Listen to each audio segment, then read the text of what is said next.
Hello everyone, कैसे हो आप? बहुत शानदार, बहुत मज़ेदार, बहुत चकाचक। जैसा कि मैं हमेशा बोलता हूँ, मेंटली एंड फिजिकली बहुत अच्छे हुए होंगे आप, बहुत स्ट्रांग रहे होंगे, और आपकी जो तैयारी है फॉर नेक्स्ट एग्जाम्स, जो आपको 10 तारीख को आपका TIFR होने वाला है, JGEE जिसको हम बोलते हैं, और आपका जो 26, 27, 28 में से किसी एक दिन पे जो CSI नेट का एग्जाम होने वाला है, उसकी तैयारी बहुत शानदार चल रही होगी। ठीक है। अभी 2-3 दिन पहले MP सेट का एग्जाम आया, का रिजल्ट आया है, और उसमें हमारे कुछ बच्चों ने काफ़ी अच्छा परफॉर्म किया है। एक ऑल इंडिया रैंक 2 है, एक ऑल इंडिया रैंक 4 है। ऑल इंडिया तो नहीं होता, सॉरी। MP में रैंक 2 और रैंक 4 है। सो उसके अलावा एक बच्चे का और हुआ है। तो अब यहाँ पे बच्चे बोल रहे हैं भैया असिस्टेंट प्रोफेसर का कोर्स शुरू करने के लिए। तो जूलॉजी के लिए असिस्टेंट प्रोफेसर का कोर्स शुरू हो सकता है कुछ समय में, for your MP and different states like Rajasthan, Chhattisgarh और बाकी दूसरे स्टेट्स जहाँ पे भी PSC के एग्जाम्स होने वाले हैं। तो वो बहुत जल्दी आपको इन्फॉर्मेशन दी जाएगी उसके लिए। Stay tuned for that as well. Right, let's come back to the point. तो दिस इज डे नंबर 33, और आज हम डिस्कस करने वाले एक बहुत interesting topic after completing cell cycle and cancer. Now we are going to talk about the cell death.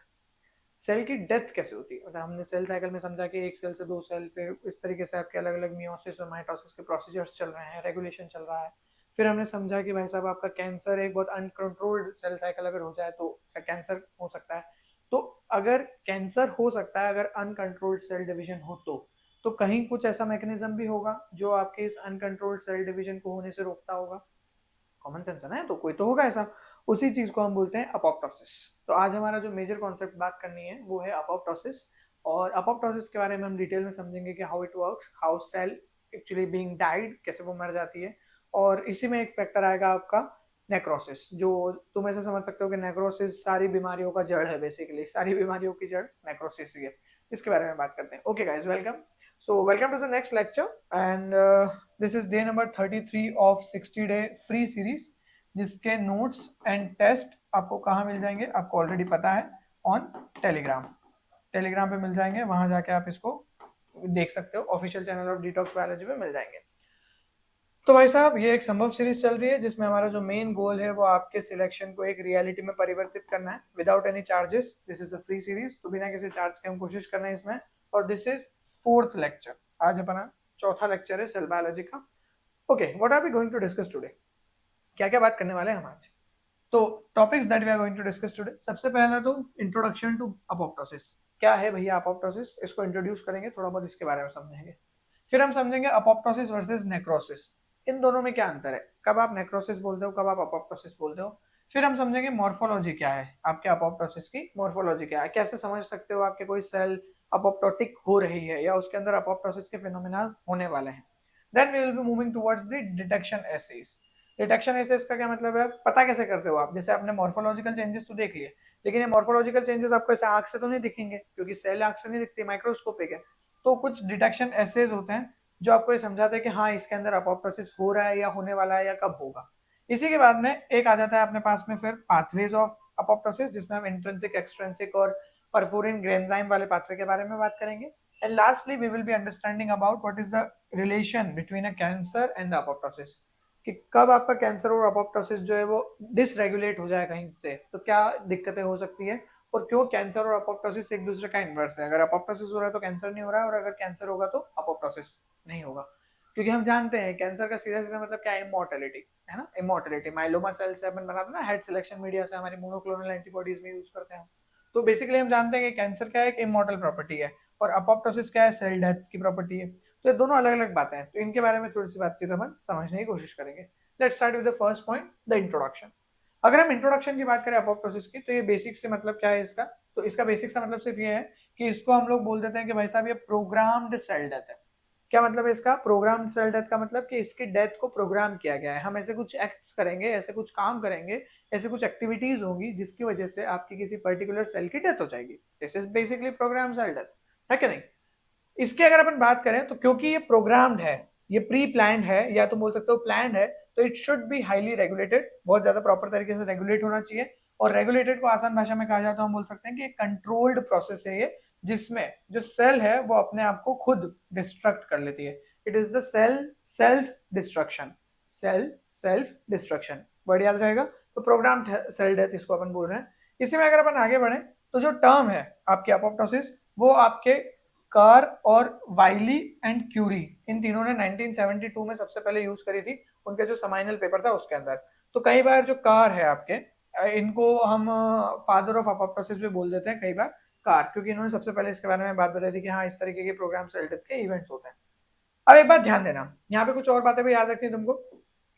C elegance जो है आपका, सी एलिगेंस किस फाइला में होता है भैया, कमेंट में बता देना जरा, please do the comment on this कि कौन से वाले फाइला में आपको सी एलिगेंस मिलेगा।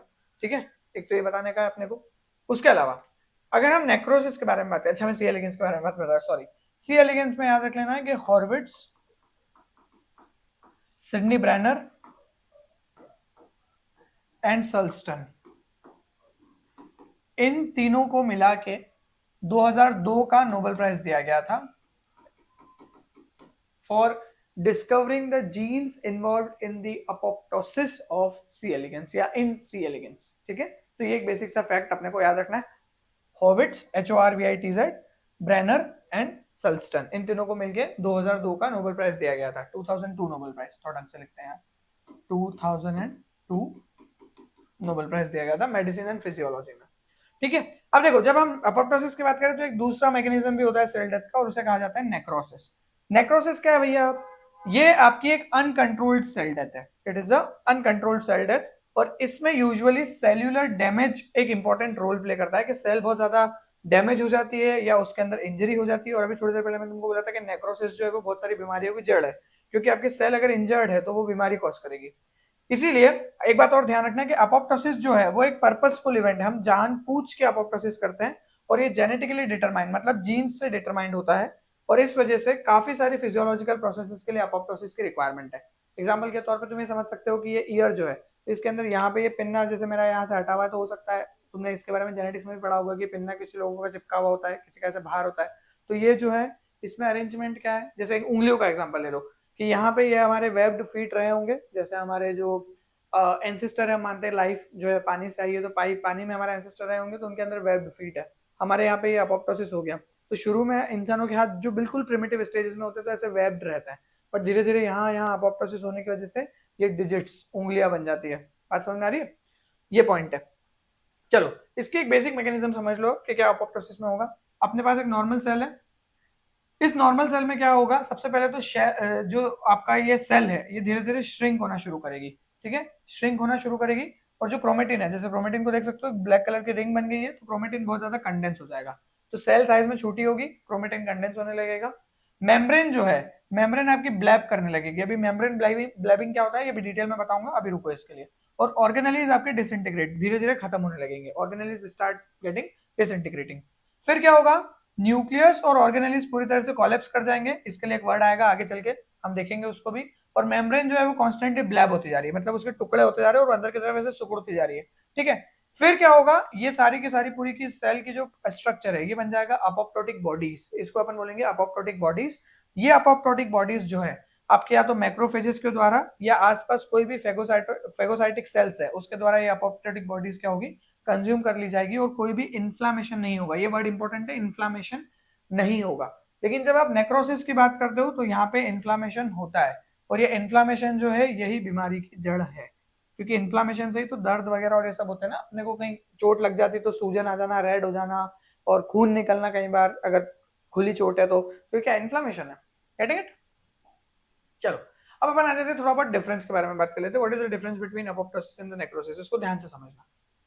अगर हम मॉर्फोलॉजी की बात करें तो मॉर्फोलॉजिकल डिफरेंसेस में अपोप्टोसिस में तो सेल छोटे होने लगते हैं, श्रिंक होने लगती है, क्रोमेटिन जो होता है वो कंडेंस होने लगता है, न्यूक्लियर फ्रेगमेंटेशन हो जाता है इसके अंदर, और अपोप्टोटिक बॉडीज का फॉर्मेशन होता है। इसको ऐसे याद रखना है, सेल का श्रिंकेज, सेल छोटे होने लगी, क्रोमेटिन जो है वो कंडेंस होने लगा, क्रोमेटिन के कंडेंसेशन के साथ साथ में न्यूक्लियर फ्रेगमेंटेशन होने लगा और अपोप्टोटिक बॉडीज का फॉर्मेशन होने लगा। ये हो गई एक बात। इधर अगर मॉर्फोलॉजी की बात करें नेक्रोसिस में, तो सेल यहाँ पे सूजने लगती है, यहाँ पे छोटी हो रही है, यहाँ पे क्या लग रही है, सूजने लगती है, ऑर्गेनेलिज टूटने लगते हैं अंदर, यहाँ पे ऑर्गेनेलिज जो है वो धीरे धीरे डिसइंटीग्रेट हो रहे थे, सेल्यूलर कंपोनेंट्स जो भी इस सेल के खराब कंपोनेंट है वो रिलीज हो जाएंगे, आसपास की जगह पे रिलीज हो जाएंगे, और कोई डिस्टिंक्ट बॉडीज डेवलप नहीं होती नेक्रोसिस में। पहला पॉइंट तो ये याद रखना है। दूसरा पॉइंट याद रखना है इन्फ्लेमेशन। तो यहाँ बहुत कम इन्फ्लेमेशन होगा, मिनिमल इन्फ्लेमेशन, या फिर कोई भी इन्फ्लेमेशन यहाँ पे नहीं होगा in case of apoptosis. But whenever we talking about necrosis, यहाँ पे मेजरली इन्फ्लामेशन देखने को मिलता है और आसपास के टिश्यूज में इन्फ्लामेशन बहुत ज्यादा सर्कुलेट करने की वजह से आसपास के टिश्यूज को भी इम्पैक्ट करता है। तीसरी बात, सेल टाइप की अगर बात करें तो यहाँ पे ये फिजियोलॉजिकल होती है, मतलब खुद से फिजियोलॉजिकली हम इसको रेगुलेट करके रखते हैं, और प्रोग्राम सेल डेथ होती है।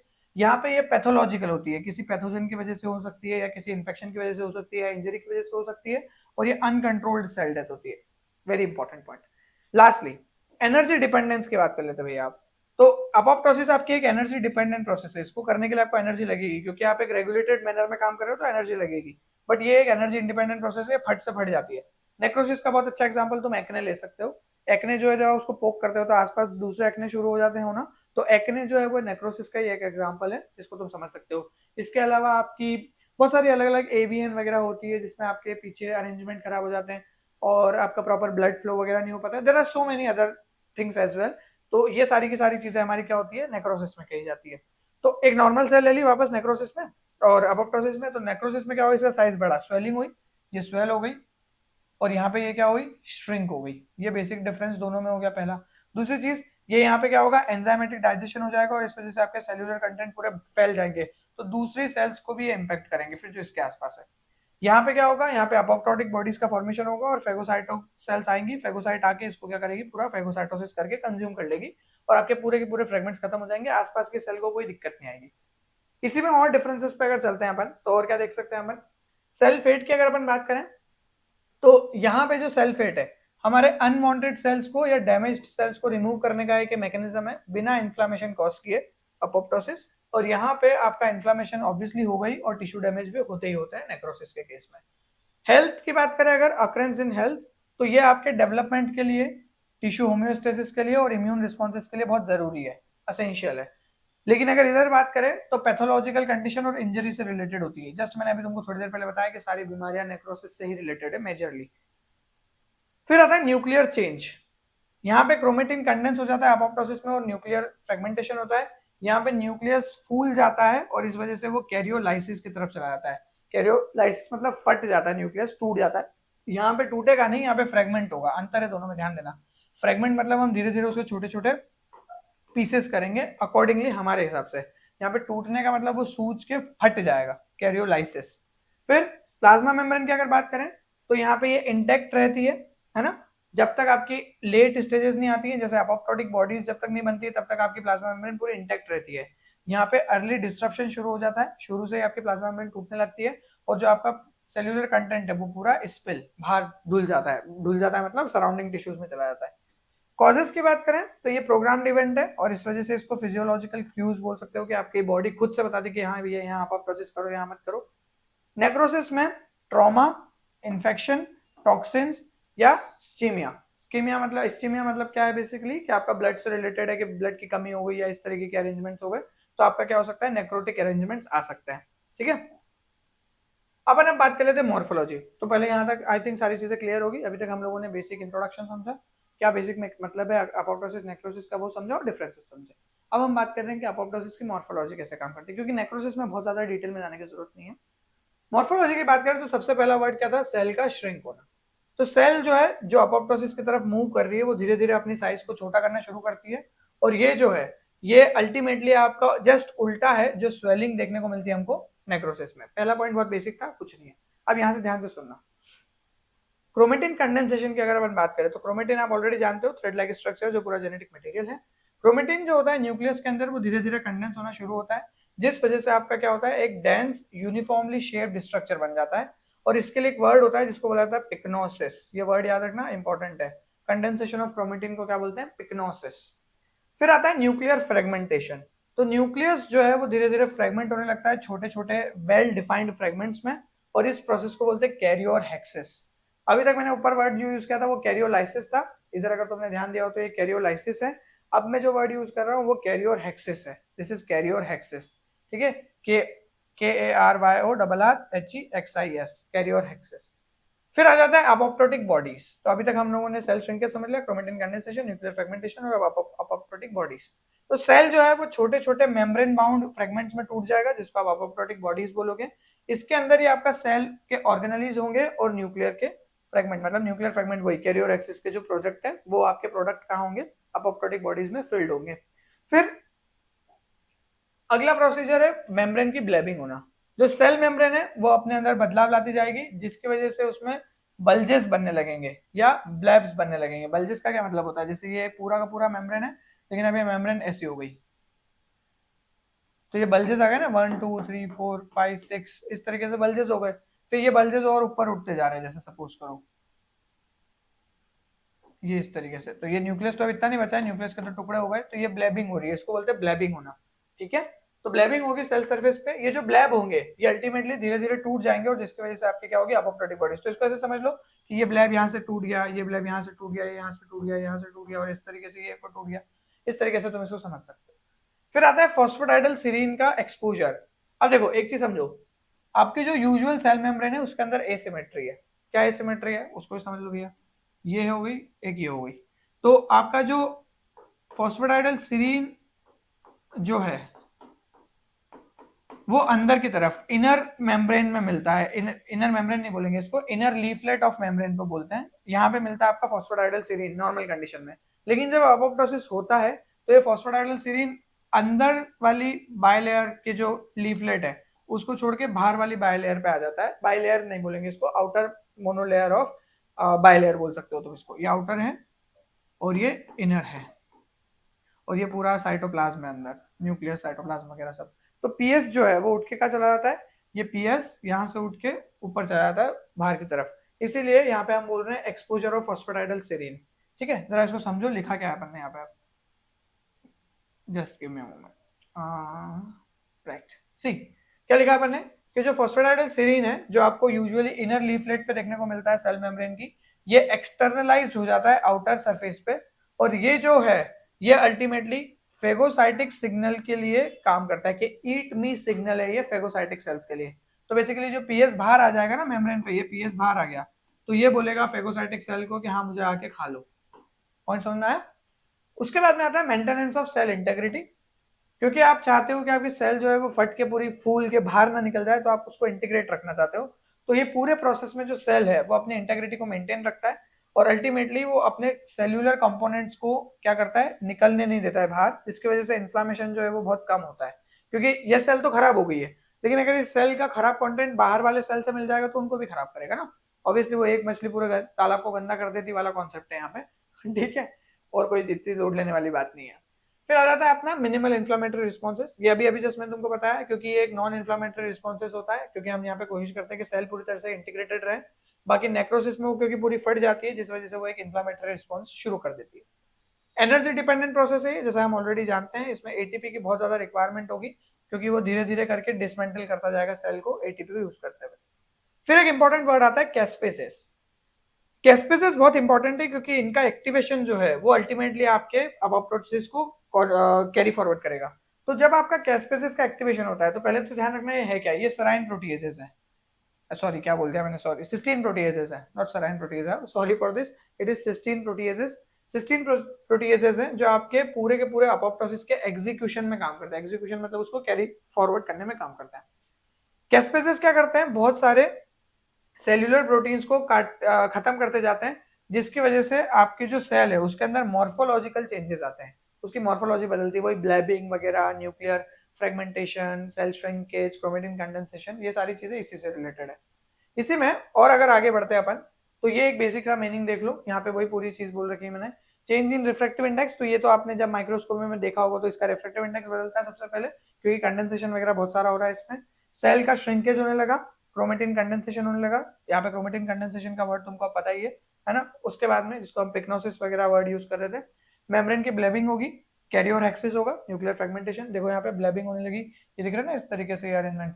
न्यूक्लियस फ्रेगमेंट हो चुका है, पहले एक येलो कलर का स्पॉट्स था, लेकिन अब छोटे छोटे काफी सारे येलो कलर के स्पॉट्स हो गए हैं। तुम चाहो तो मैं इसको रेड से बना देता हूँ, ये इस तरीके के छोटे छोटे से स्पॉट्स हो गए हैं। ये सारे न्यूक्लियस के फ्रेगमेंट्स है। उसके बाद में क्या हुआ, इसमें से अपोप्टोटिक बॉडी का फॉर्मेशन हुआ, और हर एक अपोप्टोटिक बॉडी को आपके आसपास के फेगोसाइटिक सेल्स ने कंज्यूम कर लिया, और इस तरीके से बेसिक अपोप्टोसिस कंप्लीट होता है। सही है, आई होप ये चीज समझ में आई होगी। फिर आता है अपने पास में डिटेक्शन एसेस। तो हमने मॉर्फोलॉजी समझी, मॉर्फोलॉजी में मैंने तुमको ऑलमोस्ट 10-11 पॉइंट्स बताए हैं। इस वीडियो को अगर नहीं समझ में आया, मॉर्फोलॉजी याद नहीं हुई, तो पीछे जाओ, एक बार वापस पूरा मॉर्फोलॉजी को अपने दिमाग में घुमाओ कि अच्छा ये चीजें हो रही है, ये चीज अंदर बाहर जा रही है, और उसके बेसिस पे फिर आगे बढ़ो। अगर पीछे का अभी तक याद नहीं है तो प्लीज आगे मत बढ़ना, पहले वो कंप्लीट करो फिर आगे बढ़ना, वरना ये चीजें समझ में नहीं आएंगी। अब आ जाते हैं अपन डिटेक्शन एसेस पे, और डिटेक्शन एसेस में पहला ऐसे है टनल एसे। टनल का फुल फॉर्म याद रखना, टनल मतलब वो टनल गुफा वाली टनल नहीं है जिसमें अभी अनफॉर्चुनेटली उत्तराखंड में जो इशू क्रिएट हुआ है, वो वाली टनल नहीं है ये। इसका पूरा फुल फॉर्म है टनल में, टी का मतलब है terminal, deoxy nucleotidyl transferase, D UTP nick end labelling. ठीक है, तो टी तो यहां से आया टर्मिनल, डीऑक्सी न्यूक्लियोटाइड ट्रांसफरेस पूरा ऐसा कैसा ही है, यूटीपी से आया यू, निक से आया एन, एंड से ई, और labelling L, nick end labelling. तो terminal deoxy nucleotide transferase D UTP nick end labelling. अब ये टर्मिनल डीऑक्सी न्यूक्लियोटाइड ट्रांसफरेस को हम लोग टीडीटी बोलते हैं आसान भाषा में, ये टीडीटी के बारे में बात करना है। ये इंपॉर्टेंट ऐसे इसलिए है क्योंकि ये आपको डीएनए फ्रेगमेंटेशन को बताता है, जो क्रोमेटीन का फ्रेगमेंटेशन के बारे में हम बात कर रहे हैं, या जो डीएनए टूट रहा है, न्यूक्लियर फ्रेगमेंटेशन हो रहा है, कैरियर हेक्सेस जो हो रहा है, उसमें डीएनए का फ्रेगमेंटेशन होगा तभी आपकी पूरी अपोप्टोटिक बॉडीज और डेवलपमेंट होगा, न्यूक्लियस टूटेगा। इसके अंदर ये एक हॉलमार्क है, याद रखना है बात कि डीएनए का फ्रेगमेंटेशन क्या है, हॉलमार्क है, मतलब अगर वो हो रहा है मतलब अपोप्टोसिस से रिलेटेड बातचीत चल रही है। इसमें होता ये है कि आप ये टीडीटी को यूज करके आप जो 3 प्राइम एंड होते हैं फ्रेगमेंटेड डीएनए के, अब तुम कॉमन सेंस लगाओ यहाँ पे, ये मेरे पास एक डीएनए है, ठीक है, अभी इसके कितने फ्रेगमेंट मतलब कितने एंड है, 3 प्राइम, एक 3 प्राइम इधर होगा, एक 3 प्राइम इधर होगा, 2 एंड है तो 2 जगह लेबल हो जाएगी। लेकिन मान लो मैंने इसको या 2 जगह से तोड़ दिया, तो अब कितने 3 प्राइम हो गए, इधर से चले तो एक 3 प्राइम यहाँ पे, एक 3 प्राइम यहाँ पे, फिर एक 3 प्राइम यहाँ पे, फिर एक 3 प्राइम यहाँ पे, इस तरीके से 3 प्राइम बढ़ गए ना, और ऊपर भी बन जाएगा इसी तरीके से, तो अलग अलग जगह पे 3 प्राइम बढ़ गए। जितने ज्यादा फ्रेगमेंट्स बढ़ते जाएंगे उतने ज्यादा 3 प्राइम भी बढ़ते जाएंगे, ये तो कॉमन सेंस आ रही है अपने को है ना, क्योंकि हर एक फ्रेगमेंट का 2 3 प्राइम तो होंगे ही होंगे, एक इस तरफ एक इस तरफ, एंटी पैरेलल स्ट्रैंड्स। तो बेसिकली हम इसी से डीयूटीपी को मदद से मतलब टीडीटी की मदद से डीयूटीपी निकेट लेबलिंग करते हैं, जिसमें बीआरडीयू की मदद भी ली जाती है जो कि एक बेस एनालॉग है, और इसके थ्रू हम यहाँ पे समझते हैं, देखो लिखा ना, fragmented DNA with modified nucleotide, और जो कि अल्टीमेटली आपका फ्लोरोसेंस या कैलोरीमेट्रिक मेथड से देखा जा सकता है। तो जितने ज्यादा फ्रेगमेंट्स होंगे उतने ज्यादा आपका क्या होगा, एंड की लेबलिंग होगी 3 प्राइम पे, जितने ज्यादा एंड्स होंगे उतना फ्रेगमेंटेशन है, सिंपल बात यही है, और उतनी ज्यादा लेबलिंग है और उतना ज्यादा रिजल्ट है। उसी बेसिस पे आपका टनल ऐसे चलता है, ठीक है, एक बेसिक डायग्राम बताऊंगा इसका, फिर आता है अपने पास में, चलो पहले डायग्राम ही देख लो। यहाँ देखो, ये है हमारे पास में, अब यहाँ पे कैस्पेसेस है, कैस्पेसेस ने क्या कराया आपका अपोप्टोसिस शुरू कराया, तो डीएनए ब्रेक डाउन हुआ बाय कैस्पेसेस एक्टिवेशन अपोप्टोसिस के दौरान, जिसकी वजह से ब्रेक डाउन हो गया। अब यहाँ पे आपका टीडीटी आया और उसने फ्लोरोसेंट न्यूक्लियोटाइड यूज करके यहाँ पे आपका ये फ्लोरोसेंट न्यूक्लियोटाइड लगा दिया, दिख रहा है ये, तो ये 3 प्राइम एंड पे लग गया और ये फ्लोरोसेंटली लेबल डीएनए। तो जितने डीएनए के फ्रेगमेंट्स होंगे उतने ज्यादा फ्लोरोसेंट प्रोब लगेंगे, जितने ज्यादा फ्लोरोसेंट प्रोब लगेंगे उतनी ज्यादा फ्लोरोसेंस आएगी, और इससे हम समझ पाएंगे कि हाँ बहुत ज्यादा क्या है अपोप्टोसिस का यहाँ पे डीएनए फ्रेगमेंटेशन हुआ है। समझ आ रही बात, आई मीन अपोप्टोसिस की वजह से डीएनए फ्रेगमेंटेशन हुआ है। फिर आता है एक इंपॉर्टेंट ऐसे और जिसको हम बोलते हैं एनेक्सिन 5 स्टेनिंग, और इसमें हम लोग 2 बात करेंगे, एफआईटीसी और पीआई के साथ, प्रोपेडियम आयोडाइड के साथ कैसे किया जाता है इसको।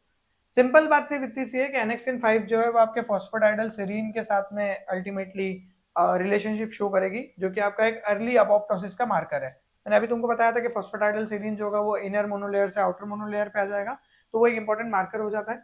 एनेक्सिन 5 जो है इसकी पीएस के लिए, फॉस्फोडाइडल सेरीन के लिए बहुत ज्यादा एफिनिटी है, और इस वजह से आप क्या कर सकते हो, एनेक्सिन 5 को यूज करके और कोई दूसरी ऐसी डाइज जो फ्लोरोसेंट डाई हो या स्टेन कर सको आप सेल को, उसको देख के आप क्या कर सकते हो, एनेक्सिन 5 की मदद से काम कर सकते हो।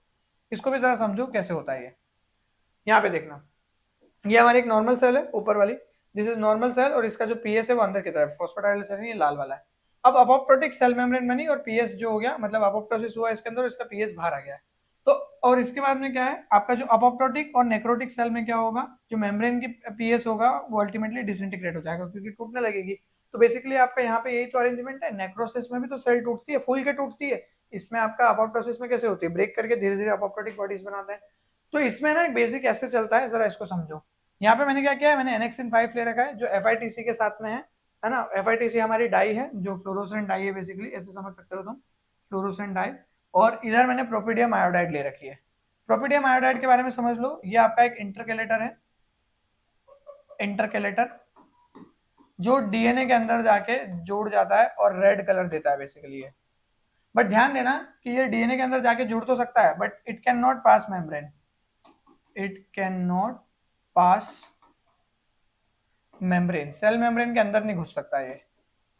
अब क्योंकि ये सेल मेम्ब्रेन के अंदर नहीं घुस सकता है, तो जो लिविंग सेल होगी, लिविंग सेल के अंदर आपका प्रोपेडियम डायोडाइड की लेबलिंग नहीं देखने को मिलेगी, और ना ही आपको एनेक्सिन 5 की लेबलिंग देखने को मिलेगी। यहाँ पे माइनस माइनस है दोनों। यहाँ पे ये वाला जो है प्रोपेडियम आयोडाइड और ये वाला अरेंजमेंट, तो ये प्रोपेडियम आयोडाइड, और इस तरीके से तुम देखोगे अगर, तो तुम इसको समझ सकते हो कि यहाँ पे ये लाइव सेल है, तो दोनों की आपकी लेबलिंग नहीं देखने को मिल रही है। और अल्टीमेटली इसमें एनेक्सिन 5 FITC जो है, जिसमें हम बोल रहे हैं कि ये आपका फॉस्फेटाइडल सीरीन से अरेंजमेंट शो करेगी, तो यहाँ पे प्रोपेडियम आयोडाइड तो बाइंड करेगा और इसके अरेंजमेंट होंगे, और इस तरीके से लेट अपोप्टोटिक और अर्ली अपोप्टोटिक का अरेंजमेंट भी होगा। ये पूरा एक्सपेरिमेंट है, मैं आज बहुत डिटेल में नहीं लेके जा रहा हूँ क्योंकि रिवीजन सीरीज है, तो हम इसको स्पेसिफिक रखेंगे। बाकी पूरा इसमें प्लस माइनस वगैरह कैसे लेते हैं वो सारी चीजें समझते हैं अपन इसमें। ओके, अगला कैस्पेस की एक्टिविटी देख के भी आप समझ सकते हो कि कितना अपोप्टोसिस हो रहा है या कितना होने वाला है। तो आप इसमें मेजर करते हो एक्टिविटी ऑफ कैस्पेसिस, जो कि आपका एक की एंजाइम होता है अपोप्टोसिस में। इसी में आपको इसमें करना कुछ नहीं होता है, आप फ्लोरोजेनिक कैस्पेस सबस्ट्रेट यूज कर सकते हो। फ्लोरोजेनिक कैस्पेस सबस्ट्रेट मतलब ऐसे सबस्ट्रेट जिनको कैस्पेस यूज करेंगे तो फ्लोरोसेंस आएगा। जितने ज्यादा कैस्पेस एक्टिवेटेड होंगे उतना ज्यादा फ्लोरोसेंस आएगा, और उसके थ्रू हम उसको क्वांटिफाई कर सकते हैं, मतलब पता कर सकते हैं कि कितने कैस्पेसिस एक्टिवेटेड है। ठीक है, बाकी इसके लिए मैं थोड़ा सा आपका जो नोट्स वगैरह होंगे उसमें दे दूंगा। चलो आगे बढ़ते हैं। फिर आता है डीएनए फ्रेगमेंटेशन। ऐसे मैंने जस्ट अभी तुमको बताया, तो एक तो मैंने डीएनए फ्रेगमेंटेशन कैसे कर लिया अपना, 3' एंड की लेबलिंग वगैरह से कर लिया, टनल ऐसे वगैरह से। एक तरीका और होता है कि आप अगरोस जेल इलेक्ट्रोफोरेसिस या कैपिलरी इलेक्ट्रोफोरेसिस यूज करो, जिससे आप डीएनए फ्रेगमेंटेशन के पैटर्न्स को देख सको। मतलब आपका डीएनए अगर फ्रेगमेंटाइज होगा तो ऑब्वियसली उसके इलेक्ट्रोफोरेटिक रिजल्ट्स बदलेंगे, मतलब उसकी मोबिलिटी बढ़ेगी या कुछ तो चेंजेस आएंगे, बढ़ेगी सही क्योंकि छोटे फ्रेगमेंट होते जाएंगे। उस बेसिस पे आप इसमें एनालाइज कर सकते हो। फिर एक होता है फ्लो साइटोमेट्री, ये बहुत इंपॉर्टेंट है। फ्लो साइटोमेट्री में बेसिकली आप क्या करते हो, आप एक लेजर की मदद से और आप क्या करते हो, फटाफट फटाफट सेल्स डालते हो और वहां पे सॉर्टिंग होती जाती है ना। Fluorescence assisted cell sorter, FACS word अगर तुमने कभी सुना हो तो FACS, फैक्स वो FX वाला नहीं है, फ्लोरोसेंस असिस्टेड सेल सॉर्टर, इसको यूज करते हैं फ्लो साइटोमेट्री में। और इसके बेसिस पे हम अलग अलग सेल्स को अलग अलग सॉर्ट कर लेते हैं, और बहुत स्पीड से होता है ये। तो फ्लो साइटोमेट्री में हम लोग फ्लोरोक्रोम लेबल्ड एंटीबॉडीज यूज करते हैं या डाइज यूज करते हैं, और हम सेल की पॉपुलेशन को स्टडी करते हैं अपोप्टोटिक एसोसिएटेड पैरामीटर्स पे। ठीक है, जैसे डीएनए कंटेंट कितनी सेल में कितना है, माइटोकॉन्ड्रियल मेम्ब्रेन का पोटेंशियल क्या है, माइटोकॉन्ड्रियल मेम्ब्रेन क्यों जरूरी है अभी आगे बताऊंगा, या फिर कैस्पेस कितने एक्टिवेटेड है। ये सारी चीजें हम फ्लो साइटोमेट्री में भी परफॉर्म कर सकते हैं। फिर आता है माइटोकॉन्ड्रियल मेम्ब्रेन पोटेंशियल, है ना। माइटोकॉन्ड्रियल मेम्ब्रेन का पोटेंशियल क्यों इंपॉर्टेंट है, देखो ध्यान से समझो इसको। जैसे आपका अपोप्टोसिस होता है तो एक इनर मैकेनिज्म ये चलता है कि आपका साइटोक्रोम सी जो है, साइटोक्रोम सी, आई होप तुमको सभी को पता होगा कि माइटोकॉन्ड्रिया डबल मेम्ब्रेन होता है इस तरीके से, और साइटोक्रोम सी जो है वो आपका इस तरीके से यहाँ से बाहर चला जाता है। साइटोक्रोम सी जो है वो कहाँ आने लगता है, साइटोप्लाज्म में आने लगता है माइटोकॉन्ड्रिया को छोड़ के। तो इसमें हम क्या चेंजेस एसेस करते हैं माइटोकॉन्ड्रियल मेम्ब्रेन पोटेंशियल में, which take mitochondrial membrane potential changes, और ये कब होगा आपका अर्ली स्टेजेस ऑफ अपोप्टोसिस में। अच्छा एक बात ध्यान रखना, इसमें कौन कौन सी डाइज यूज करते हैं, तो JC1 और TMRE ये कुछ डाइज यूज की जाती है जो आपके माइटोकॉन्ड्रियल मेम्ब्रेन को देखती है, और इसी के बेसिस पे हम माइटोकॉन्ड्रिया के फंक्शंस को भी पता कर पाते हैं इन डाइज के बाइंडिंग के बेसिस पे या इनके रिमूवल के बेसिस पे, अलग अलग कि वो लिविंग माइटोकॉन्ड्रिया या उसके अंदर इस तरीके की मेम्ब्रेन परमिएबिलिटी के डिफरेंसेस आ चुके हैं। ठीक है, तो इसी में और आगे बढ़ते हैं अपन अगर अपोप्टोसिस में, तो हम और समझ सकते हैं कि न्यूक्लियर स्टेनिंग। अब आप इसमें 33421 या DAP1 इनको यूज कर सकते हो आपके न्यूक्लियर चेंजेस को देखने के लिए, जैसे chromatin condensation, nuclear fragmentation. Western blotting already पता ही होगा, वेस्टर्न ब्लॉटिंग में हम लोग प्रोटीन एक्सप्रेशन के बारे में बात करते हैं, कितना प्रोटीन एक्सप्रेस हो रहा है, क्या हो रहा है, एक्टिवेशन कैसे रिलेटेड है उसका, है ना। अब ये सारी चीजें मैं फटाफट से करवा दे रहा हूँ क्योंकि इतना इंपॉर्टेंट नहीं है, ये इंपॉर्टेंट इन टर्म्स ऑफ तुमको बेसिक पता ही है इसके बारे में। अच्छा वेस्टर्न ब्लॉटिंग में मार्कर्स इंपॉर्टेंट है, वो जरा देख लो। एक तो आपके क्लीव्ड कैस्पेसिस को यूज किया जाता है, BCL2 family, BCL2 family related होगी अभी, उसके बारे में बात करेंगे अपोप्टोसिस रिलेटेड। और PARP, poly ADP ribose polymerase, PARP ये इंपॉर्टेंट है जो आपका काम करता है इससे रिलेटेड। ठीक है, तो ये आपका वेस्टर्न ब्लॉटिंग में यूज किया जाता है, और इसमें मार्कर्स की तरह यूज करते हैं इसको। एलाइजा, एलाइजा में हम लोग अपोप्टोटिक मार्कर्स को एनालाइज करते हैं कि कितना उसका रिलीज है, जैसे सोल्यूबल न्यूक्लियोसोम कितने हैं, साइटोक्रोम सी कितना रिलीज हो रहा है। जितना ज्यादा आपका अपोप्टोसिस होगा उतने ज्यादा ये मार्कर्स आपको सोल्यूशन में या सैंपल के एक्सट्रैक्ट में देखने को मिलेंगे। ठीक है, सुपरनेटेंट में देखने को मिलेंगे। फिर आ जाता है आखिरी में अपना IHC, इम्यूनोहिस्टोकेमिस्ट्री या इम्यूनोफ्लोरोसेंस। इसमें हम क्या करते हैं, हम अपोप्टोटिक सेल्स को विजुअलाइज करते हैं टिश्यूज में, और इसमें हम एंटीबॉडीज यूज करते हैं किसी पर्टिकुलर अपोप्टोटिक मार्कर के अगेंस्ट। एग्जांपल के तौर पे तुम पीएस के अगेंस्ट मार्कर बना लो, तो यूजुअली पीएस तो अंदर मिलता है, लेकिन जो पीएस बाहर मिलता है वो किसके अंदर मिलता है, अपोप्टोटिक सेल्स के अंदर। तो वो एंटीबॉडी उस पीएस पे जाके बाइंड कर जाएगी और उसके बेसिस पे आपको अल्टीमेटली रिजल्ट दे देगी कि हाँ यहाँ पे अपोप्टोसिस चल रहा है। ध्यान रखना पीएस के लिए वैसे आप एंटीबॉडीज बना नहीं सकते हो, बट फिर भी एक एग्जाम्पल दे रहा हूँ मैं, ठीक है। चलो फिर आगे बढ़ते हैं और अब आ जाते हैं अपन पाथवेज के ऊपर। आई होप यहाँ तक सारी चीजें क्लियर है। हमने डिटेक्शन एसेस कवर कर लिए, मॉर्फोलॉजी कवर कर ली, डिफरेंसेस कवर कर लिए अपोप्टोसिस नेक्रोसिस के, और बेसिक समझ लिया अपोप्टोसिस का इंट्रोडक्शन। अब हमको समझना है किस पाथवे से आपका अपोप्टोसिस का मैकेनिज्म रन करता है। पहला पाथवे अपन डिस्कस करेंगे इंट्रिंसिक पाथवे। इंट्रिंसिक मतलब क्या है, जो इंटरनल चलता हो, तो अंदर से जो चलता हो, और उसको माइटोकॉन्ड्रियल पाथवे भी बोल सकते हो, है ना। ये सेल के अंदर से चलेगा, सेल के बाहर से नहीं चलेगा। इसमें दो तीन चीजें हैं जो मैंने यहाँ पे इंक्लूड करी है। सबसे पहला है इनिशिएशन। इनिशिएशन कैसे होगा, तो इनिशिएशन होता है अंदर से ही सेल्यूलर सिग्नल मिलता है सर कि भाई साहब अब तो अपोप्टोसिस करना पड़ेगा, अपनी सेल का तो दिक्कत आ गई। क्या क्या सिग्नल हो सकता है, पहला सिग्नल है डीएनए में कोई बहुत ज्यादा डैमेज हो जाए, या फिर सेल बहुत ज्यादा स्ट्रेस में चले जाए। क्या स्ट्रेस में चले जाए, उसको न्यूट्रिएंट ना मिले, एनॉक्सिक कंडीशन आ जाए, प्रॉपर तरीके से डेवलपमेंट ना हो पाए, कुछ भी हो सकता है, स्ट्रेस हो गया। आखिरी चीज lack of survival signal, very important point, lack of survival signal. देखो अब तुम खुद समझो इस चीज को, अगर मैं तुमको रोज बोलता हूँ कि तुमको रोज जिंदा रहना है, और मेरे बोलने पे ही तुम जिंदा रहते हो, समझना है इस चीज को। मैं तुमको रोज बोलता हूँ बेटा यूट्यूब पे आके कि बेटा आज जिंदा रहना है, और तुम उसी को बोलने से ही तुम जिंदा रहते हो, तो जिस दिन मैं गलती से नहीं आया उस दिन तो तुम मर जाओगे। सही बात है कि नहीं है। हाइपोथेटिकल सिचुएशन है, ज्यादा लोड मत लो इसका। पता चला वीडियो बंद करके भाग गए, पढ़ो ढंग से। तो आपका ये हाइपोथेटिकल सिचुएशन का क्या मतलब है कि जिस दिन मैं नहीं आया उस दिन आप मर जाओगे। तो अब एक सेल इमेजिन करो, और इस सेल के ऊपर एक रिसेप्टर है। इस रिसेप्टर पे सर्वाइवल सिग्नल रोज आके बैठते हैं और इसको बोलते हैं कि आज आपको जिंदा रहना है, आज आपको जिंदा रहना है 24 घंटे के लिए। अब जैसे 24 घंटे कंप्लीट होंगे फिर से एक सर्वाइवल सिग्नल की रिक्वायरमेंट होगी। मान लो ये सर्वाइवल सिग्नल अगली बार नहीं मिलता इसको, तो ये तो मर जाएगा ना। इसी को बोलते हैं loss of survival signal. Survival signal क्या क्या हो सकते हैं, ग्रोथ फैक्टर्स एक बहुत अच्छा एग्जांपल है, growth factors are very good survival signal. उसके अलावा आपके न्यूट्रिशन की अवेलेबिलिटी भी एक सर्वाइवल सिग्नल है, आसपास के सिग्नलिंग मैकेनिज्म भी सर्वाइवल सिग्नल है, ये सारी चीजें। फिर इसके अलावा तो ये सारी, अगर आप लैक ऑफ सर्वाइवल सिग्नल होगा तो आपका इंट्रिंसिक पाथवे चालू हो जाएगा। इसके अलावा दूसरा जो प्रोसेस होता है वो होता है प्रो अपोप्टोटिक प्रोटीन्स का चालू हो जाना, जैसे बाक्स, बाक, बिम, बिड, प्यूमानॉक्सा, ठीक है, एचएक्सएल वगैरह, ये सारे जो प्रोटीन्स होते हैं ये आपके क्या होते हैं, प्रो अपोप्टोटिक प्रोटीन्स होते हैं। और एंटी अपोप्टोटिक प्रोटीन्स का इनिबिशन हो जाना। एंटी अपोप्टोटिक प्रोटीन्स में एक फैमिली याद रखनी है तुमको, BCL2 फैमिली, BCL2 फैमिली जो आपका इनिबिशन करती है अपोप्टोसिस का। माइटोकॉन्ड्रियल आउटर मेम्ब्रेन परमेबिलाइजेशन, जिसको अपन MOMP बोलते हैं, क्योंकि मैंने अभी तुमको बताया था कि आउटर मेम्ब्रेन से आपका साइटोक्रोम C जो होगा वो बाहर निकलेगा। तो अल्टीमेटली होता क्या है, जो बाक्स और बाक है, याद रखना है पॉइंट, सवाल आता है इसके ऊपर। ये क्या करते हैं आपका, ये इंड्यूस करते हैं आपके आउटर माइटोकॉन्ड्रियल मेम्ब्रेन की परमिएबिलिटी को, जिसकी वजह से क्या होता है कि जो माइटोकॉन्ड्रिया के इनर मेम्ब्रेन स्पेस में, सॉरी इंटर मेम्ब्रेन स्पेस में साइटोक्रोम C जो होता है वो अल्टीमेटली रिलीज कर दिया जाता है कहाँ पे, साइटोप्लाज्म में। ये साइटोक्रोम C का जो रिलीज है ये आगे जाके क्या करेगा, ये लिखा हुआ है, ये जो साइटोक्रोम C का रिलीज है ये आगे जाके आपका एक इंटरेस्टिंग पॉइंट बनाएगा जिसको बोलते हैं अपोप्टोसोम। ये साइटोक्रोम C बाइंड करेगा अपाफ1 से। अपाफ1 का मतलब होता है अपोप्टोटिक प्रोटीएज एक्टिवेटिंग फैक्टर 1। याद रह जाए तो बहुत अच्छी बात है, नहीं याद रहता है तो अपाफ1 याद रखो, अपोप्टोटिक प्रोटीएज एक्टिवेटिंग फैक्टर 1। और इसके साथ साथ में ये अपाफ1 जो है ये अल्टीमेटली आपका प्रोकैस्पेज 9 से बाइंडिंग करके आपका अपोप्टोसोम बनाता है। तो साइटोक्रोम C बाइंड हुआ अपाफ1 से और प्रोकैस्पेज 9 से, और अल्टीमेटली बन गया अपोप्टोसोम। अब अपोप्टोसोम जो बना ये आगे जाके कैस्पेज की एक्टिविटी करने वाले जो आपके एग्जीक्यूशन करेंगे अपोप्टोसिस का। तो अपोप्टोसोम क्या करेगा, कैस्पेज 9 को एक्टिवेट करेगा। यहाँ पे प्रो कैस्पेज है, यहाँ पे कैस्पेज 9 है, जो अल्टीमेटली आपके एग्जीक्यूशनर कैस्पेजेस को, तो ये क्या है, ये इनिशिएटर कैस्पेजेस है। These are initiator caspases जो executioner या effector caspases को चालू करवाएंगे।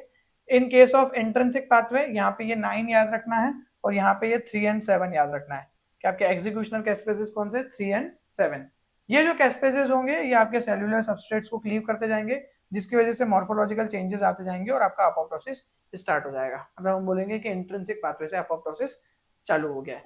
जरा इसको इस डायग्राम से समझो, सिर्फ ये वाला डायग्राम देखना, अभी इधर जाने की जरूरत नहीं है। ये हमारा माइटोकॉन्ड्रिया है, इसमें से आपका साइटोक्रोम सी रिलीज हुआ, साइटोक्रोम सी रिलीज हुआ और इससे क्या बना, अपोप्टोसोम। अपोप्टोसोम में प्रोकैस्पेस 9 भी आया हुआ है, अपन जानते हैं बात, साइटोक्रोम सी है और अपाफ 1 है, अपाफ 1, इन तीनों से अपोप्टोसोम बना जिससे आपका कैस्पेस 9 बन गया। कैस्पेस 9 बनने के बाद में ये कैस्पेस प्रोकैस्पेस 3 का इसने कैस्पेस 3 किया और अल्टीमेटली अपोप्टोसिस हो गया, ये कैस्पेस 7 भी हो सकता है। ठीक है, एक चीज और ध्यान रखना है कि माइटोकॉन्ड्रिया से आपका स्मैक और डायब्लो निकलते हैं, और स्मैक और डायब्लो की बात करें तो ये आपके inhibitor of apoptotic proteins, IAP जिसको बोलते हैं, उसको इनिबिट करते हैं। क्या करते हैं, उसको इनिबिट करते हैं, जिसकी वजह से जो ऑलरेडी आपके कैस्पेस 9 और 3 की रिएक्शन को इनिबिट किए हुए था आईएपी, तो आईएपी खुद इनिबिट हो जाएगा तो ये चालू हो जाएगी प्रोसेस। ये होता है आपका इंट्रिंसिक पाथवे। बाकी एक्सट्रिंसिक पाथवे की बात है जिसमें, अच्छा ये बात ध्यान रखना है, इनिशिएटर कैस्पेसेस में 6, 8, 9, 10, 12 है और इफेक्टर कैस्पेसेस में 2, 3, 7। इंपॉर्टेंट है ये, याद रखना, इफेक्टर और इनिशिएटर। जरा बात करते हैं अब एक्सट्रिंसिक। एक्सट्रिंसिक पाथवे की क्या पिक्चर है। एक्सट्रिंसिक पाथवे में सबसे पहले तो ध्यान रखना है कि नाम से समझ में आ रहा है कि एक्सटर्नल सिग्नल, और यहाँ पे डेथ रिसेप्टर एक इंपॉर्टेंट पॉइंट होने वाला है। ये दिख रहा है यहाँ पे, ये एफ ए डी डी और ये फास्ट जो रिसेप्टर दिख रहा है आपको, एफ आर बोलते हैं इसको, फास्ट रिसेप्टर, ये डेथ रिसेप्टर है। और फास्ट लिगेंड दिख रहा है, ये फास्ट एल बोलते हैं, ये इसके ऊपर जब आएगा तो इसके अंदर डेथ रिसेप्टर, ये फास्ट एसोसिएटेड डेथ डोमेन बोलते हैं इसको, फास्ट एसोसिएटेड डेथ डोमेन, है ना, पॉइंट समझ में आया, राइट। तो यहाँ पे आपका एक्सटर्नल बाहर से सिग्नल आएगा जो अल्टीमेटली क्या करेगा, आपकी डेथ रिसेप्टर पे बाइंड कर जाएगा एज अ लिगेंड, ठीक है, और जिस वजह से आपका जैसे FAS ligand binding to the FAS receptor, अभी जैसे मैंने तुमको एक्सप्लेन किया है, फिर आपके डेथ रिसेप्टर का एक्टिवेशन होगा। तो ये जो लिगेंड की बाइंडिंग है ये अल्टीमेटली क्या करेगी, आपके डेथ रिसेप्टर में कुछ बदलाव लेके आएगी, और ये जो बदलाव होगा अल्टीमेटली आपके अडेप्टर प्रोटीन्स को रिक्रूट करना शुरू कर देगा, अडेप्टर प्रोटीन्स को रिक्रूट करना शुरू कर देगा, जैसा कि आपका एफएडीडी ने रिक्रूट किया प्रोकैस्पेस 8 को। देखो यहाँ पे एफएडीडी ने क्या किसको रिक्रूट किया, प्रोकैस्पेस 8 को रिक्रूट किया, जिससे उसका एक्टिवेशन होके क्या हो गया, वो कैस्पेस 8। अब प्रोकैस्पेस 8 को रिक्रूट करने के बाद आपका क्या होगा, यहाँ पे होगा डेथ इंडक्शन। डेथ इंडक्शन का मतलब, या death inducible signaling complex, DISC बोलते हैं इसको। इसमें क्या होगा, जो रिसेप्टर अडेप्टर प्रोकैस्पेसेस हैं वो आपके डिस्क के साथ कॉम्प्लेक्स बनाएंगे, और कैस्पेस 8 जो है वो एक्टिवेटेड हो जाएगा डिस्क में, है ना। तो डेथ इंड्यूसिबल सिग्नल कॉम्प्लेक्स, यहाँ पे ये पूरा death inducible signal complex develop हुआ है, और इसके बेसिस पे आपका एक्टिवेशन हो गया किसका, प्रोकैस्पेसेस 8 का, कैस्पेस 8 के अंदर। नाउ अब जैसे आपका कैस्पेस 8 चालू हो गया, अगर तुमने ध्यान दिया हो तो इंट्रिंसिक में कैस्पेस 9 चालू हो रहा है, इंट्रिंसिक में कैस्पेस 9 चालू हो रहा है, और इसमें कैस्पेस 8 चालू हो रहा है, यहीं से ले रहा हूं मैं 8 और 9 इनिशिएटर कैस्पेसेस में ही। उसके बाद में यहाँ पे क्या होगा, अभी जो कैस्पेस 8 है नाउ ये क्या करेगा, आपका डायरेक्टली क्लीव करके अपने आप को, और अल्टीमेटली किसको एक्टिवेट करवा देगा, 3 को, उसको क्लीव करेगा, काटेगा पीटेगा, और आपके एग्जीक्यूशनर कैस्पेसिस को एक्टिवेट करवा देगा। इसके अलावा एक चीज और हो सकती है, कैस्पेस 8 बिड से बाइंड कर सकता है और उसको क्लीव कर सकता है, जिसकी वजह से वो आपके इंट्रिंसिक पाथवे को भी चालू करवा सकता है। देखो जरा, यहाँ पे कैस्पेस 8 है, अब ये कैस्पेस 8 जो है आगे जाके प्रो कैस्पेस 3 पे जा रहा है, या फिर ये बिड से बाइंड करवा के आपका पूरा अरेंजमेंट करवा सकता है, यहाँ पे याद रखना, बिड से बाइंड करवा के वापस इंट्रिंसिक पाथवे भी चला सकता है, ठीक है। नाउ ये पूरी अरेंजमेंट है, ये प्रो कैस्पेस 12 है, यहाँ पे 12 जो है वो भी इनिशिएटर कैस्पेस ही है, और अल्टीमेटली वो 3 और 7 वगैरह को एक्टिवेट करेंगे, है ना। मैं एक्सट्रिंसिक पाथवे के लिए तुमको दूसरा डायग्राम दिखाना चाहूंगा, ये वाला डायग्राम देखो, ये डेथ लिगेंड और डेथ रिसेप्टर है, अडेप्टर का रिक्रूटमेंट हुआ, डिस्क का फॉर्मेशन हुआ, 8 या 10 वगैरह का एक्टिवेशन हुआ, और इसकी वजह से आपका कैस्पेस 3 एक्टिवेट हुआ, ये इनिशिएटर कैस्पेस है और ये एग्जीक्यूशनर है, और अल्टीमेटली सेल की डिसअसेंबली हो गई। यही चीज मैंने यहाँ पे बताई है कि बिड एक्टिवेशन करवा सकता है ये कैस्पेस 8, और बिड एक्टिवेशन करवा के क्या कराएगा ये, माइटोकॉन्ड्रियल चेंजेस, माइटोकॉन्ड्रियल चेंजेस में अपोप्टोसोम फॉर्मेशन, कैस्पेस 9 एक्टिवेशन, और फिर से वही कहानी। तो अगर आप इधर नहीं आना चाहते हो एक्सट्रिंसिक पाथवे से, तो आप एक्सट्रिंसिक पाथवे से इंट्रिंसिक पाथवे पे भी जा सकते हो, है ना। और बाकी इंट्रिंसिक पाथवे में ऑलरेडी एक्सप्लेन कर चुका हूँ, डेथ डोमेन या सेल स्ट्रेस आएगा तो। एक और समझ लो, परफोरिन और ग्रेन्जाइम पाथवे, इसमें क्या है, जो साइटोटॉक्सिक टी सेल्स होती है वो आपका कुछ रिलीज करती है, जिससे आपके ग्रेन्जाइम्स बनते हैं। ग्रेन्जाइम्स वर्ड इंपॉर्टेंट है, GRANZYME, बी और ए टाइप के। बी जो है वो डायरेक्टली आपका या तो 3 को एक्टिवेट करवा सकते हैं, कैस्पेस 3 को, या फिर बिड एक्टिवेशन से वो पूरा वापस इंट्रिंसिक पाथ पे चला सकते हैं। इसके अलावा ग्रेन्जाइम 1 जो है, या ए बेसिकली ज्यादा बेटर वर्ड होगा, वो एसिडी कॉम्प्लेक्स बना के आपके डीएनए को क्लीव करवाते हैं। डीएनए का क्लीवेज वापस वही डीएनए डैमेजेस में काउंट हो जाएगा, और वापस से पूरी प्रोसेस चल जाएगी।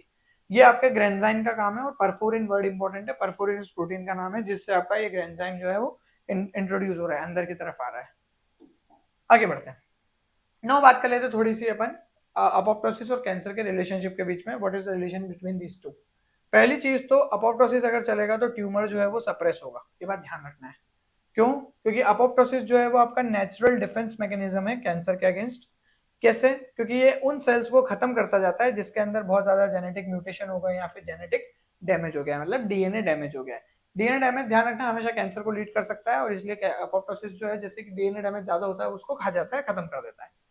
ट्यूमर सप्रेसर जीन जैसे कि P53, हमने इसके बारे में सेल साइकिल में भी बात की और कैंसर में भी बात की है, और मैंने तुमको बताया भी होगा कि 50% से ज्यादा ह्यूमन कैंसर P53 की खराबी की वजह से है। तो ट्यूमर सप्रेसर जीन्स जो होते हैं जैसे कि P53, ये बहुत इंपॉर्टेंट रोल प्ले करते हैं अपोप्टोसिस को रेगुलेट करने के लिए, और इसीलिए P53 को गार्जियन ऑफ द जीनोम भी कहा जाता है। P53 को गार्जियन ऑफ द जीनोम भी कहा जाता है, बिकॉज ये अल्टीमेटली आपके अपोप्टोसिस को इंड्यूस कर देगा अगर इतना ज्यादा डीएनए डैमेज या सेलुलर स्ट्रेस है कि सेल आगे जाके कैंसरस बन सकती है। Getting it? इसी में अगला आता है फिर डीएनए रिपेयर और अपोप्टोसिस। जिनके अंदर इरिपेयरेबल डीएनए डैमेज हो जाते हैं वो अल्टीमेटली आपके अपोप्टोसिस की तरफ चले जाते हैं, और इसमें आपका P53 एक बहुत इंपॉर्टेंट रोल प्ले करता है। P53 ATM ATR काइनेसेस के थ्रू काम करता है, जो मैं आज नहीं बता रहा हूँ, डिटेल में कभी और पढ़ेंगे इसको, हाउ P53 एक्चुअली वर्क, एक पूरा लेक्चर लगाएंगे इसके ऊपर। ठीक है? तो P53 क्या करेगा? अपोप्टोसिस को इंड्यूस करवा देगा, जिससे वो म्यूटेशंस को आगे नहीं बढ़ने देगा, क्योंकि सेल मर जाएगी तो म्यूटेशन आगे कौन लेके जाएगा, और कैंसर को रोकेगा। इसके अलावा अगर डीएनए डैमेज एक्सटेंसिव है तो P53 क्या करेगा? पहले तो अपन ने बोला इरिपेयरेबल है, तो अल्टीमेटली अपोप्टोसिस हो जाएगा, और अगर एक्सटेंसिव डीएनए डैमेज है तो P53 एक तो अपोप्टोसिस को इनिशिएट करा सकता है, शुरू करा सकता है, या फिर वो सेल को अरेस्ट करवा के, जीवन में अरेस्ट करा के डीएनए को रिपेयर करेगा, जिससे आपकी जो सेल है वो आगे जाके सेल साइकिल को प्रोसीड कर सके। पर ध्यान देना, अगर बहुत ज्यादा ही डीएनए डैमेज है और P53 can not repair it तो अपोप्टोसिस होगा। अगर P53 खराब हो जाता है तो फिर कैंसर की स्थिति बन सकती है, वहां पे प्रॉब्लम ज्यादा है। राइट? इसके बाद में ये बेसिक सा अरेंजमेंट है, ये हमारे पास में अपोप्टोसिस का सिग्नल आया तो कैंसर सप्रेस हो गया। लेकिन अगर अपोप्टोसिस का सिग्नल प्रॉपर तरीके से नहीं आता है तो कैंसर इनिशिएट हो जाता है, और प्रोग्रेशन सिग्नल आ जाएगा तो कैंसर का प्रोग्रेशन हो जाएगा। ठीक है? कैंसर का प्रोग्रेशन हो जाएगा, उसके बाद में 2-3 पॉसिबिलिटी बनती है आपके। यहाँ पे देखो BCL2, BCLXL, MCL1, ये सारे आपके एंटी अपोप्टोटिक अरेंजमेंट्स हैं, इनकी खराबी होने की वजह से आपका अपोप्टोटिक सिग्नल जो होंगे वो बंद हो जाएंगे। ठीक? नाउ अब देखो यहाँ पे अल्टीमेटली ये जो कैंसर है ये बेनाइन हो सकती है या इंडोलेंट हो सकती है। बेनाइन और इंडोलेंट कब होगी? इसका सीधा सीधा मतलब वो अपनी जगह पे ही कब मेंटेन रहेगी कि अपोप्टोसिस जो है उसकी जो रफ्तार है वो प्रोलिफरेशन से थोड़ी ही कम है, मतलब ऑलमोस्ट इक्वल है, बट थोड़ी बहुत प्रोलिफरेशन ज्यादा है, तभी ये सेल्स जो है वो थोड़े बहुत ट्यूमरस है। एग्रेसिव ट्यूमर कब कहोगे आप इसको? एग्रेसिव ट्यूमर कहोगे जब प्रोलिफरेशन बहुत ज्यादा तेजी से है और अपोप्टोसिस बहुत कम है। और उसके बाद में रिमिशन कब बोलोगे? अपोप्टोसिस बहुत ज्यादा है और प्रोलिफरेशन बहुत कम है, तो धीरे धीरे साइज छोटा होने लगेगा, इसको रिमिशन बोलते हैं। ठीक है? वापस से वो धीरे धीरे नॉर्मल होने लगा। तो एक बेसिक सी बात थी। फिर आ जाते हैं अपन तीसरे पॉइंट पे, इम्यून सर्वाइवल या इम्यून सर्विलेंस। सर्वाइवल नहीं, अपोप्टोसिस जो है वो सीधा सीधा आपका इम्यून सर्विलेंस में रिलेटेड है, क्योंकि आपका जो इम्यून सिस्टम है वो क्या करता है? एबनॉर्मल और कैंसरस सेल को ढूंढता है और उनको खत्म करता रहता है। कैंसरस सेल का मतलब कैंसर्ड सेल नहीं है, ध्यान देना। कैंसरस सेल मतलब जिसमें पॉसिबिलिटी है कैंसर होने की। फिर इसके अलावा अगर कहीं पे भी अपोप्टोसिस में डिफेक्ट होते हैं तो आपका जो कैंसर सेल है वो आपके इम्यून सिस्टम से स्केप कर जाएगी, और स्केप कर जाएगी तो ऑब्वियसली कैंसर कॉज करेगी। फिर कैंसर सेल जो है कैसे फिर कैंसर कॉज कर पा रही है? अगर अपोप्टोसिस इतना बेटर मैकेनिज्म है तो there are resistant to apoptosis जो कैंसर सेल ने डेवलप की है। क्या क्या? पहला देखो, बहुत सारे कैंसर सेल्स जो हैं उन्होंने ऐसे मैकेनिज्म डेवलप कर लिए जिससे वो अपोप्टोसिस होने नहीं देती है, जिस वजह से वो फटाक से अपने रेगुलेटरी प्रोसेसेस से भाग जाती है, इवेट कर लेती है अपने नॉर्मल रेगुलेटरी प्रोसेस को। इसमें वो क्या काम करती है? वो एंटी अपोप्टोटिक प्रोटीन्स जैसे BCL2 वगैरह जो है ना, इसको क्या करती है? वो अल्टीमेटली ओवर एक्सप्रेशन करवाती है, जिसकी वजह से आपका अपोप्टोटिक रेजिस्टेंस आ जाता है कैंसर सेल में। ध्यान देना क्या बोला मैंने, एंटी अपोप्टोटिक प्रोटीन्स का ओवर एक्सप्रेशन। इट्स लाइक कि तुम बहुत ज्यादा अगर मीठा खाते रहोगे तो एक समय के बाद तुमको मीठा लगना बंद हो जाएगा मुंह में, और आपके जो टेस्ट बर्ड्स है, जैसे तुम एक एग्जाम्पल लो, बहुत देर से तुम मीठा खाए जा रहे हो तो थोड़ी देर बाद मीठा खाने का मन नहीं करता है, क्योंकि आपके जो टेस्ट बर्ड्स है वो सेचुरेट हो गए। फिर थोड़ा सा वो खाओ, नमकीन खाओ, फिर से मीठा खाओ, तो फिर चलता है वो। ऐसे कुछ यहाँ पे बोल रहे हैं अपन, क्योंकि आपके एंटी अपोप्टोटिक प्रोटीन्स बहुत ज्यादा ओवर एक्सप्रेस करेंगे, जिसकी वजह से क्या होगा? रेजिस्टेंस डेवलप हो जाएगा कैंसर सेल के अंदर। फिर पांचवा पॉइंट है अपोप्टोटिक स्टिमुलाई। क्या है? कैंसर ट्रीटमेंट के लिए। अगर आप चाहते हो कि आप कैंसर को ट्रीट करना चाहो तो आप कैसे कर सकते हो? तो जो कैंसर थेरेपीज होती है, कीमो वगैरह या जो अलग अलग होती है, वो यूजुअली कोशिश करती है कि वो कैंसर सेल में क्या कर सके, अपोप्टोसिस को इंड्यूस करवा सके। इसके अलावा जो इन अफेक्टिवनेस, अब यहाँ पे प्रॉब्लम है सबसे बड़ी, आपकी जो कैंसर ट्रीटमेंट में प्रॉब्लम है वो सबसे बड़ी problem here it is the problem, कि इनकी इफेक्टिवनेस उतनी अच्छी नहीं है। क्योंकि जब ये अपोप्टोसिस इंड्यूस करवाती है कैंसर सेल में, तो ये गलती से, आपकी गलती से तो नहीं बोलूंगा मैं, बट इनका टेंडेंसी है कि नॉर्मल सेल में भी अपोप्टोसिस इंड्यूस करवा देती है। तो ये कैंसर सेल मार रही है, साथ साथ में नॉर्मल सेल को भी किल कर देती है। और यही प्रॉब्लम है कि ये ट्यूमर जो आप जब कीमो या रेडिएशन लगवाते हो तो वो बहुत ज्यादा प्रॉब्लमेटिक क्रिएट होती है। देखो यही मैंने लिखा है कि इनकी जो इफेक्टिवनेस है वो इस पर रिलाई करती है कि कितनी जल्दी ये अपोप्टोसिस को सिर्फ रैपिडली डिवाइडिंग कैंसर सेल में ही इंड्यूस करवाए और नॉर्मल सेल में इंड्यूस ना करवाए। लेकिन अभी तक हमारे पास में ऐसा ऑप्शन नहीं आया है। ठीक है, आगे बढ़ते हैं फिर। ये एक बेसिक सा और वही बात है, माइटोकॉन्ड्रियल इंट्रिंसिक पाथवे कैसे ये काम करेगा। इसमें BCL2 फैमिली के सेंसर्स हैं। ये BCL2 फैमिली के इफेक्टर्स और सेंसर वगैरह के बारे में बात कर रहे हैं, बाक्स पार्क वगैरह, रेगुलेटर वगैरह, प्रो अपोप्टोटिक प्रोटीन्स वगैरह, सारी बातें लिखी हुई है। एक बार तुम इस डायग्राम को देख सकते हो, मैंने वैसे सब समझा दिया है, just go with this one first. आखिरी पॉइंट, कैंसर के डिसरेगुलेशन की थोड़ी सी बात कर लेते हैं। कुछ कैंसर्स में क्या होता है, आपके अपोप्टोटिक पाथवे का डिसरेगुलेशन हो जाता है, dysregulation in cancer of apoptosis obviously, जिसकी वजह से सेल सर्वाइवल बहुत ज्यादा बढ़ जाती है और आपकी इमॉर्टेलिटी आ जाती है। एग्जाम्पल के तौर पे अगर आपका P53 का म्यूटेशन हो जाता है या एंटी अपोप्टोटिक प्रोटीन्स का क्या होगा, एक्सप्रेशन बहुत ज्यादा बढ़ जाएगा, है ना। यहाँ पे एंटी अपोप्टोटिक ही था ना जो अपोप्टोसिस को रोकेगी। हाँ ठीक है। तो एंटी अपोप्टोटिक प्रोटीन्स का अगर एक्सप्रेशन बढ़ जाएगा बहुत ज्यादा तो अपोप्टोसिस उसके अंदर नहीं होगा, और इस वजह से क्या होगा, आपका पर्टिकुलर कैंसर सेल का प्रोलिफरेशन और सर्वाइवल बहुत ज्यादा बढ़ जाएगा। तो आप एक चीज को समझो कि प्रो अपोप्टोटिक प्रोटीन्स जो है वो आपके उसको अपोप्टोसिस को बढ़ाएंगी, जिसकी वजह से अपोप्टोसिस इंड्यूस होगा, और एंटी अपोप्टोटिक प्रोटीन्स जो होंगे वो उसको रोकेंगे। तो कैंसर क्या करता है, उसको बहुत ज्यादा बनाने लग जाता है एंटी अपोप्टोटिक प्रोटीन्स को, BCL2। फिर थेरापेटिक टारगेट्स क्या क्या है हमारे पास में कैंसर को ट्रीट करने में, तो हमारे पास में हम ऐसा समझ सकते हैं कि हम अपोप्टोसिस को अगर प्रॉपर तरीके से टारगेट करें तो हम शायद आपके कैंसर सेल में भी अपोप्टोसिस को रिस्टोर कर सकते हैं और उसको ठीक कर सकते हैं। और ऐसे ड्रग्स जो किसी पर्टिकुलर पाथवे के कंपोनेंट को टारगेट करते हैं तो शायद वो अल्टीमेटली कैंसर ट्रीटमेंट में काम कर सकते हैं। हम कोशिश कर रहे हैं वैसे इसमें CAR-T सेल्स वगैरह में हम काम कर रहे हैं। और आखिरी में प्रोग्नोस्टिक मार्कर के बारे में बात कर लेते हैं। अपोप्टोसिस किस लेवल का हो रहा है ट्यूमर टिश्यूज में, इसको भी हम देख सकते हैं प्रोग्नोस्टिक इंडिकेटर्स के थ्रू। और जितना ज्यादा अपोप्टोसिस होगा, हम ये बोल सकते हैं कि हमारा जो ट्रीटमेंट है वो उतना अच्छा काम कर रहा है। क्योंकि हमारा मेन मोटिव क्या है, एक इमॉर्टल सेल को मारना ही तो है, और जितनी बेटर तरीके से वो ट्रीटमेंट मारने में सक्षम होगा उतना अच्छा वो ट्रीटमेंट कहलाएगा। लेकिन यहाँ पे एक चीज और इंपॉर्टेंट पॉइंट है कि अगर आपके जो ट्रीटमेंट है गलती से उसने क्या करना शुरू किया, रेजिस्टेंट देना शुरू कर दिया कैंसर सेल को अपोप्टोसिस के लिए, तो ये चीज और ज्यादा खतरनाक बीमारियां पैदा कर सकती है, एग्रेसिव डिजीजेस कॉज कर सकती है। तो आखिरी कहानी थोड़ी सी मतलब ये डरावना पॉइंट हो गया लास्ट में, बट कहने का मतलब सिर्फ इतना सही है कि जब आप ट्रीटमेंट प्लान कर रहे हो किसी पर्टिकुलर अपोप्टोटिक इसको अपोप्टोसिस के लिए, तो आपको इस चीज का ध्यान रखना है कि वो कैंसर से खतरनाक बीमारी कॉज ना कर दे। कैंसर से खतरनाक क्या ही होगा, कुछ तो होगा, हम देखेंगे आगे क्या निकल के आता है। So that's all for this apoptotic lecture. I hope तुमको दो चार पॉइंट चीजें समझ में आई होगी इसके अंदर। थोड़ा सा बड़ा हो गया, 40-45 मिनट्स का है, बट एक टॉपिक को इतना टाइम में तो कवर करना ही है हमको, है ना। लिस्ट में प्रो अपोप्टोटिक एंटी अपोप्टोटिक वगैरह की लिस्ट वगैरह तुमको नोट्स में मिल जाएगी। टेस्ट इसका अपलोड हो जाएगा। और मिलते हैं अपन फिर कल। अपना ध्यान रखो, अच्छे से तैयारी करो, इसका ध्यान रखो, मेजरली ये जरूरी है, मेंटली टफ रहो। और कल अगर होगा तो मैं एक लास्ट मंथ की स्ट्रेटेजी डालता हूँ कि क्या क्या आपको लास्ट मंथ में करना है CSR नेट के लिए। और JGEE बिल्स में तो कुछ एक हफ्ता ही बचा है, तो छोटी मोटी कुछ चीजें उसके बारे में भी बता दूंगा। ठीक है, मतलब मैंने अपने टाइम पे कैसे क्लियर किया था। So that's all from my side. I hope you enjoyed this lecture. दो चार चीजें आपको नहीं पता चली होगी। मिलते हैं कल। Thank you for your time.